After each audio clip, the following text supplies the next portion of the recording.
Boa noite a todos. Que a paz do Divino Mestre esteja e reine dentro de cada um de nós.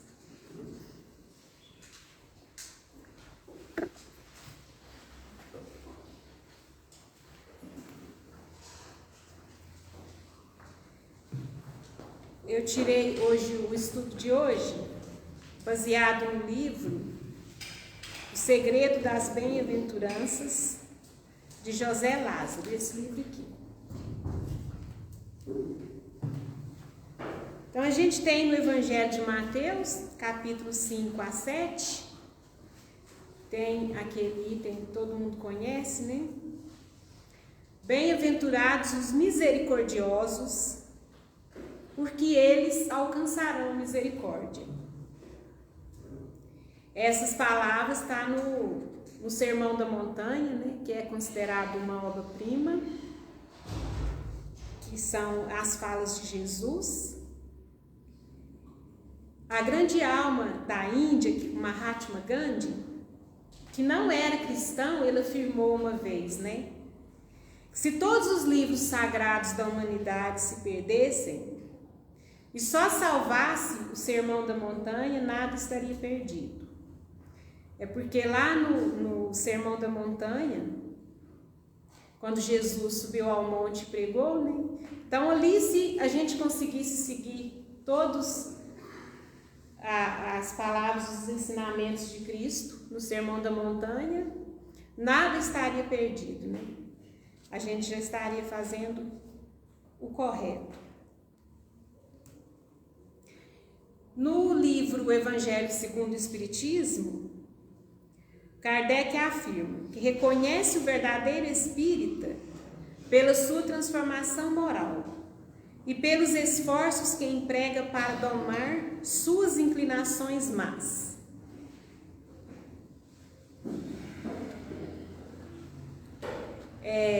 Mas assim, voltando para nossos tempos de hoje, né?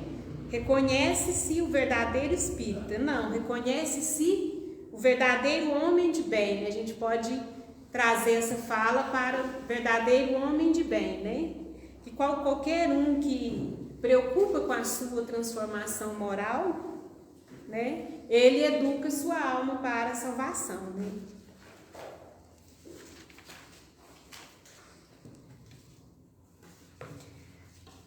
A palavra misericórdia é originária de duas outras: mísero, miserável, coitado, infeliz, doente, mal-aventurado, desgraçado.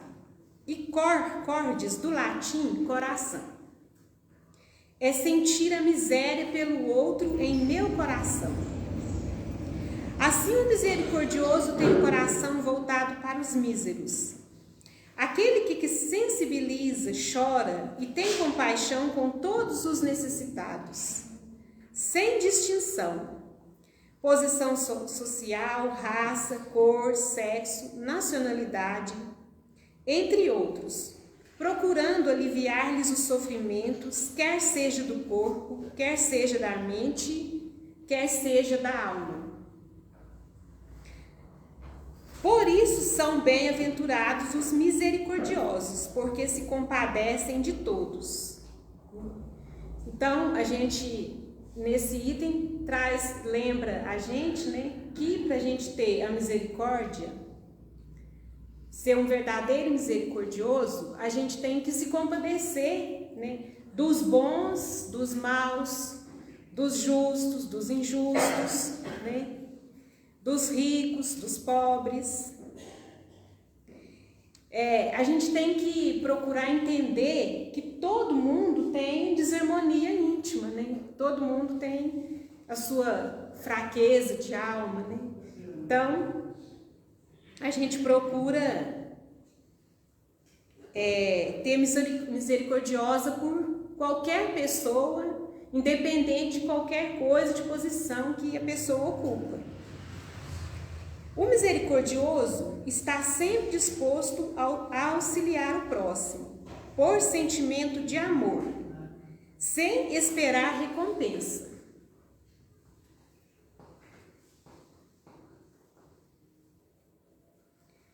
Segundo Paulo, se revestem das entranhas de misericórdia. É o oposto da justiça, né? O misericordioso, ele não fica cobrando justiça, ele tem misericórdia da pessoa, né? É como se diz, ele não odeia, ele odeia o crime, né? Mas ele não odeia o criminoso. Então a gente não compactua com a parte do lado criminoso da pessoa, mas a gente pode ter misericórdia daquela pessoa e entender que ele faz, às vezes, aquela pessoa que faz tanta maldade, mas é uma fraqueza da alma dele. A gente pode fazer uma oração, uma vibração, né? Para que um dia ele consiga cair em si, né?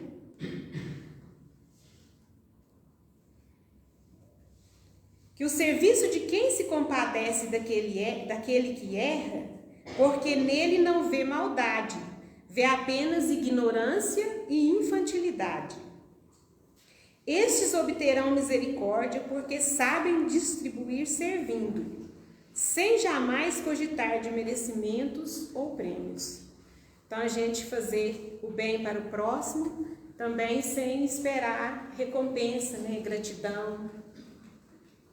Porque a verdadeira gratidão vem de Deus, né? Não vem da pessoa que a gente faz o... A gente tem que ser grato, mas a gente não deve cobrar gratidão das pessoas. A gente tem que esperar a nossa recompensa do Pai lá de cima, né? É comum, quando ainda não desenvolvemos o verdadeiro amor ao próximo, sermos misericordiosos apenas com companheiros com condições inferiores a nós. A gente ter misericórdia, às vezes é comum, né? Isso aí é da gente mesmo, que a gente está aqui aprendendo, evoluindo, né? A gente sim sentir aquela misericórdia, aquela pena tão grande daquele maltrapilho, daquele mendigo que está doente ali deitado no chão duro, né? Daquelas pessoas que estão passando fome. Mas a gente tem que se apiedar também, né, daquelas pessoas que não estão nessas condições, mas têm a fraqueza da alma. Tem muita gente que tem dinheiro, né, que tem poder, mas usa mal o dinheiro, usa mal o poder. E a verdadeira misericórdia nos chama atenção para sermos misericordiosos com essas pessoas também, né? Não jogar a vibração negativa, jogar uma vibração positiva, fazer uma oração, né? E pedir a Deus que aquela pessoa caia em si, né? Comece a trabalhar o seu espírito para o lado do bem.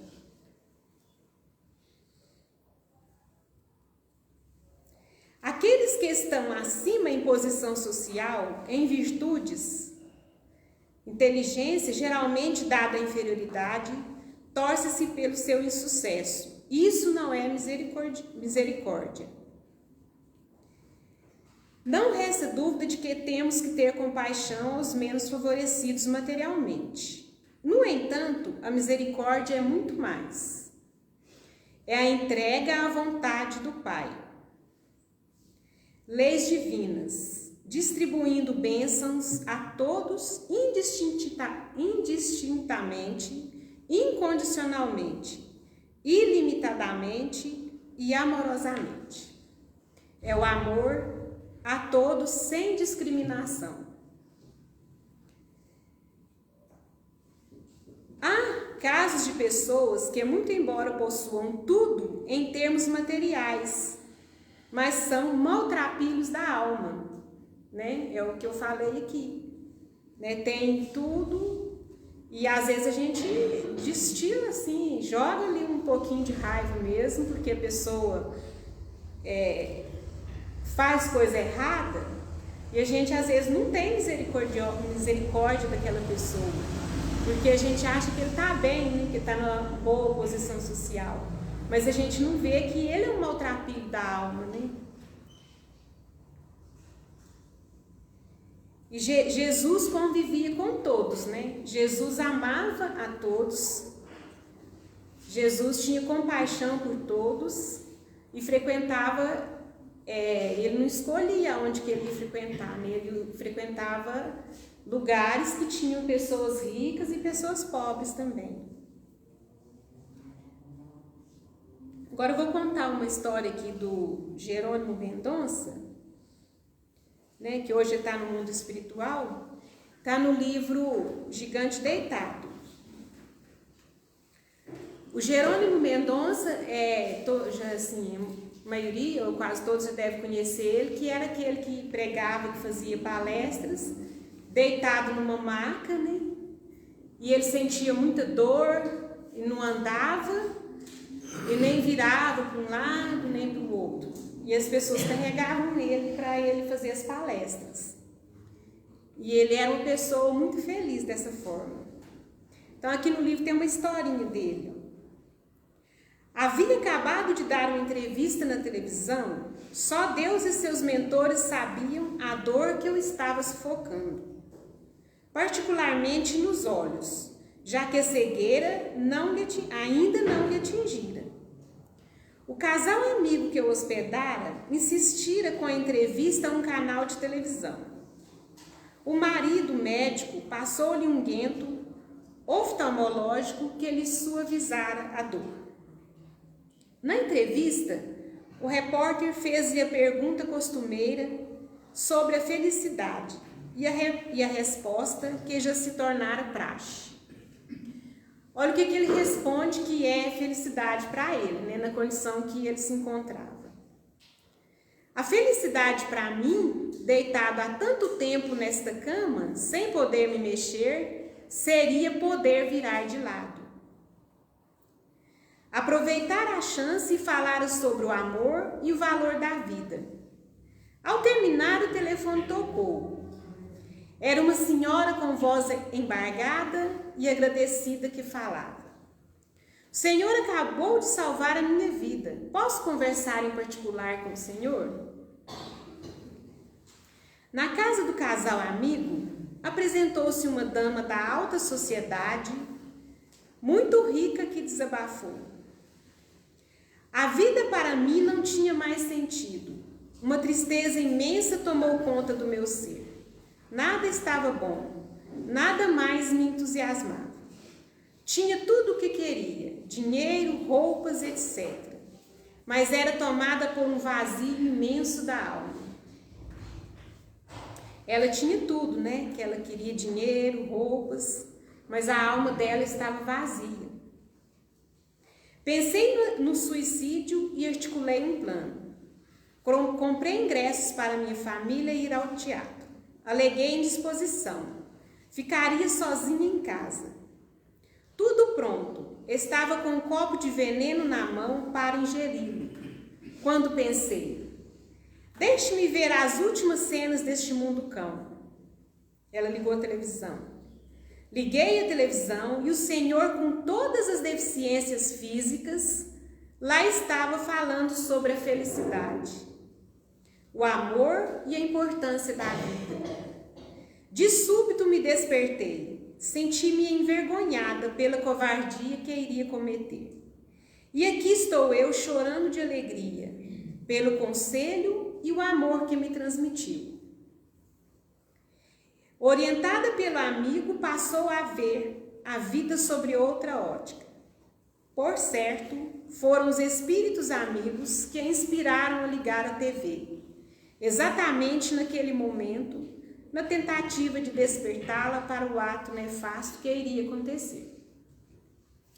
Então, ela teve inspiração, né, embora ela não tenha percebido no momento, né, que era para ela ligar a televisão, porque o Jerônimo estava lhe dando uma entrevista naquele momento, né? E o que ela sentiu, né? Ela sentiu compaixão, misericórdia por ele, e ela viu que ele, naquela condição, que a felicidade para ele era virar de lado, né? Como que ela ia se matar, sendo que ela tinha de tudo, né? Aí ela já mudou, na mesma hora ela ficou envergonhada da situação, né? Essa bem-aventurança exalta aqueles que se desenvolveram a bondade no coração, que estão em conexão com a força íntima, usufruindo a vontade divina, sintonia com a lei, projetando no relacionamento com o próximo, sem discriminação, a misericórdia. Isto é, né? Está sempre cheio de compaixão, né? Pelo ser humano, né? Pelo sofrimento das outras pessoas. E o texto deixa claro que há uma relação de reciprocidade no ato de misericórdia, na mesma proporção que demonstramos misericórdia para com o próximo. Deus também, por suas leis, também nos-la proporcionará. Essa parte é interessante, né? Porque a gente só vai receber misericórdia do nosso Pai lá em cima quando a gente aprender a ter misericórdia pelos nossos semelhantes. Está nas leis da natureza, né? É a lei de causa e efeito, a lei de ação e reação, né? Então, nós só vamos obter misericórdia quando a gente aprender a ter misericórdia pelos nossos semelhantes. Tá aquela parte da oração do Pai Nosso: perdoa as nossas dívidas, assim como perdoamos os nossos devedores. A gente fala, né, às vezes até mecanicamente, né? Perdoa as nossas dívidas, assim como perdoamos os nossos devedores. Mas será que realmente a gente, né, está perdoando os nossos devedores para quando a gente precisar da misericórdia divina, Ele nos perdoar também, né? E a gente receber de volta? Não só os mais necessitados do que nós, os maltrapilhos da alma, que tem dinheiro, que tem poder, que tem fama, mas também as pessoas que estão ao nosso lado. Porque às vezes é muito mais fácil a gente perdoar um que está longe, que a gente não vê sempre, e a gente fica guardando raiva de alguém que está ali próximo a gente, né? Às vezes até um irmão, um pai, uma mãe. Então a gente tem que voltar, né, para os nossos pensamentos, para a nossa reforma íntima, para a nossa reforma moral, e ver se a gente está perdoando realmente os nossos devedores para nós sermos merecedores do perdão de Deus, né? Ou ainda, o juízo será sem misericórdia para aquele que não usou misericórdia. Enquanto você não for misericordioso, mesmo na expressão mais simples, o misericordioso não será misericordioso. Deus age à medida que você age, né? Aquilo que damos, aquilo que recebemos, né? Então Deus vai agir conosco à medida que nós agimos com o nosso próximo. Principalmente o próximo de dentro de casa, próximo do trabalho, próximo da rua, né? E até os próximos que a gente vê na televisão, que às vezes a gente até emite uma vibraçãozinha ali de raiva, porque fica imaginando, né? Mas aqui nos chama atenção para não emitir, né, esses pensamentos, essa vibração de ódio, e sim emitir uma vibração boa, uma vibração de misericórdia por essas pessoas.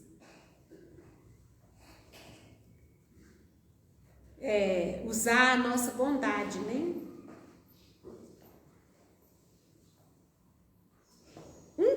Outra historinha aqui, ó. Um coxo de nascença, quando viu Pedro entrando no templo, implorou uma esmola. Pedro fitou neles os olhos e disse: olha para mim. Ele o olhou com atenção, esperando receber dele alguma coisa. Pedro, porém, disse: não tenho nem ouro nem prata, mas o que tenho eu te dou. Em nome de Jesus, levanta-te e anda. Então, o que ele teve para ele, né? Ele curou ele em nome de Jesus, né? Então, o que ele deu para ele? Ele não tinha dinheiro, não tinha ouro, não tinha prata, mas ele deu amor, né? E amor é uma coisa que todos nós temos, né? Todos nós temos essa capacidade de amar e todos nós temos amor dentro de nós, que nós podemos oferecer para o nosso próximo, né? Tem uma história da ficha número 1, que, né, nos casos de Chico Xavier também, que é um ato de misericórdia que a senhora teve e que ela recebeu assim de Deus, né? Muita gente conhece a história da ficha número 1. A senhora viajou para encontrar com o Chico Xavier, que ela queria, o filho dela tinha suicidado, e ela queria uma carta dele. Então ela foi uma das primeiras que chegou lá. Se não me engano, não sei se eram 30 fichas, e ela pegou a ficha número 1. Ela ia ser a primeira a ser atendida. Aí de repente chegou uma senhora num carro, desesperada, que tinha perdido 2 filhos no acidente. E ela desceu do carro chorando e gritando, porque ela não chegou. Meu Deus, eu perdi 2 filhos e eu não. Já entregaram todas as fichas, eu não vou ter nenhuma psicografia do Chico Xavier dos meus 2 filhos. E essa mulher, que era a ficha número 1, ela teve misericórdia daquela mãe. Ela foi a primeira que chegou lá. Ela teve misericórdia daquela mãe e falou assim: meu Deus, eu perdi um filho, ela perdeu 2. Eu não vou deixar ela voltar sem ela está sofrendo mais que eu. Aí entregou para essa senhora a ficha número 1. E a senhora foi no lugar dela. E ela foi embora para o hotel, deitou e ficou lá no hotel. Quando foi de madrugada, ela recebeu um dos encarregados lá, um dos ajudantes do Chico Xavier, bateu na porta e chamou ela e falou assim: o Chico Xavier está te chamando. Aí ela falou assim: mas como? Eu não tinha ficha, eu cedi a minha ficha, como que ele está me chamando? Ele nem sabe que eu estou aqui. Aí ele falou assim: ele está te chamando. Aí o Chico Xavier tinha uma carta do filho dela para ela, porque ela teve misericórdia, que é muito grande, né? Muito grande, porque não é qualquer um que faria isso, né? A gente poderia ser egoísta e pensar assim: ah, meu filho, né? Eu vim aqui, sou a primeira, eu quero a minha psicografia. Não, ela teve misericórdia. Aí ela recebeu de volta a misericórdia. Aí tinha uma carta do filho dela para ela, e o filho dela falava na carta: mãe, eu não tenho merecimento de estar aqui escrevendo para a senhora, mas o seu ato de misericórdia, o seu ato de doar a ficha número 1 foi que me trouxe até aqui. A senhora que teve esse merecimento, por isso eu estou te trazendo a carta. Emmanuel foi me buscar, me trouxe para me escrever para a senhora, mas o merecimento não foi meu. Eu não tinha merecimento de estar aqui. Então, o merecimento foi do ato de misericórdia dela, né? E às vezes na vida da gente, para a gente merecer a misericórdia, a gente tem que exercer também o exercício da misericórdia. Às vezes a gente recebe até involuntário, né? A gente fala assim: nossa, isso aconteceu, foi por um milagre, né? Às vezes acontece alguma coisa, foi uma coincidência, mas às vezes foi, né, um ato de misericórdia que a gente está recebendo de Deus, né? De alguma ação que a gente cometeu boa. Jamais duvidemos de nossas possibilidades mínimas no bem. As migalhas de boa vontade no exercício da misericórdia abrem espaço para sermos preenchidos pelas vibrações divinas, em igual proporção. Feliz daquele que se esforça em ser pleno em seu fragmento evolutivo. Então, feliz de nós que nos esforçamos, né? Porque a gente está, né, na caminhada evolutiva. Então, a gente sabe que a gente não é perfeito, mas a gente tem que tentar se esforçar, né? Para a gente ser preenchido, né, pelas vibrações divinas. E tem também na fala do Francisco de Assis, né, na oração, é dando que se recebe, né? É dando que se recebe. Às vezes também a gente ora também, mas não presta muita atenção na grandeza das palavras, né? E no significado que traz para nós as orações que a gente faz. É dando que se recebe, afirmou Francisco de Assis. Pela lei divina, infalivelmente, todo doador é preenchido na mesma medida de sua doação. Deus não dá mais nem menos. Daí a afirmação. Se você age, Deus age. Não adianta suplicar para que Deus tenha misericórdia diante de seus problemas, se você egoisticamente não dá ao seu semelhante. Aqui ele fala para nós que o canal de comunicação com ele, né, com Deus, fica obstruído e nada dispomos de espaço. Então, a gente desobstruir o nosso canal com Deus, a gente tem que ter créditos espirituais, né? A gente tem que ter o que é chamado de bônus lá no plano espiritual, né? A gente tem que ter ele aqui na Terra, a gente tem que ter créditos para com Deus, né? Para a gente desobstruir o nosso canal e dar e receber. E a gente vai receber de Deus, a gente não vai receber daquela pessoa que a gente está doando, a gente vai receber de Deus.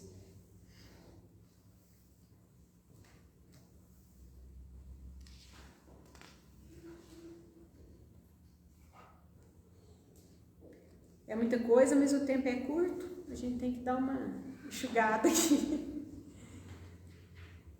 Aí tem uma outra história também do bom samaritano. Um cidadão que descia de Jerusalém para Jericó caíra nas mãos de ladrões que o despojaram. Cobriram-no de feridas, deixando-o meio morto na beira da estrada. 3 personagens passam pelo local. Um sacerdote, um levita e um samaritano. Os 2 primeiros, por serem religiosos, tinham pelo dever do ofício de acudir o irmão em penúria, mas passaram de largo e não prestaram atendimento. O terceiro, o samaritano, considerado herege pelos judeus, ficou tomado de compaixão. Prestou os primeiros socorros, passando azeite e vinho em suas feridas, e as enfaixou. Nada perguntando quanto à sua origem, religião, estado civil, família, condição financeira, levando-o em seu cavalo, tomou conta dele. Então, o bom samaritano aqui, né, que é a história, né, todo mundo já conhece também, né, ele ajudou o moço que estava lá ferido, nada perguntando, ele não quis saber a origem, nem religião, nem estado civil, nem família e nem condição financeira. Traz para nós outra mensagem essa aqui, né?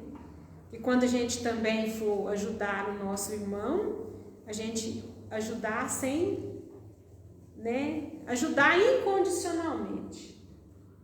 E se você tiver, ajudar com amor, por amor, por bondade que está dentro da gente, né? No dia seguinte, tendo de seguir viagem, paga as primeiras despesas, dando ordens para que se fizesse o atendimento na sua ausência, que na sua volta cobriria as despesas remanescentes. Qual dos três vos parece ter sido o próximo daquele que caiu nas mãos dos ladrões?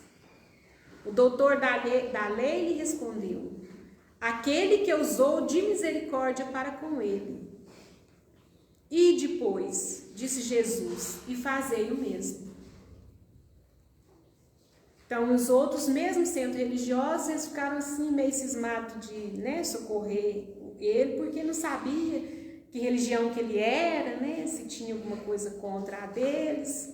Então, a mensagem para nós é que a gente tem que ajudar, né, se a gente tiver nosso alcance, incondicionalmente, quem quer que seja, né, ter essa evolução de misericórdia, que é um ato de misericórdia, uma parte de evolução maior, quando a gente encontra essa forma de fazer o bem, sem olhar a quem, né? Incondicionalmente, pobre ou rico, né? Bom ou mal. Então, quando a gente encontra, a gente tem a gente chega nesse ato de misericórdia dessa forma, a gente já está com uma misericórdia um pouquinho mais evoluída, né? Mais no segundo grau. A misericórdia de Deus é abundante e está sempre à nossa disposição, mas que será emanada a cada um de acordo com o grau de doação.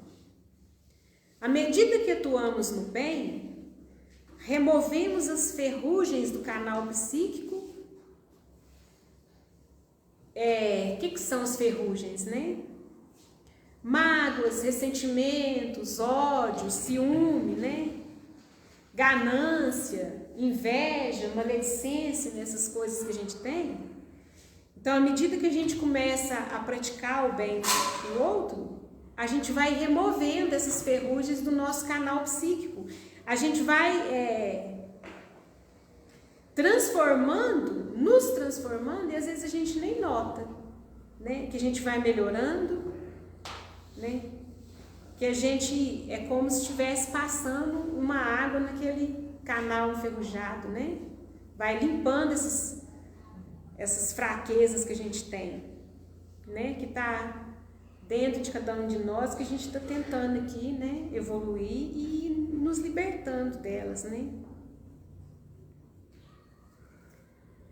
Não é diferente do ponto de vista espiritual. Essas forças negativas criam em nós cascões ferrugens, tão densos que impedem a manifestação das virtudes, obstruindo o fluxo de nossa divindade.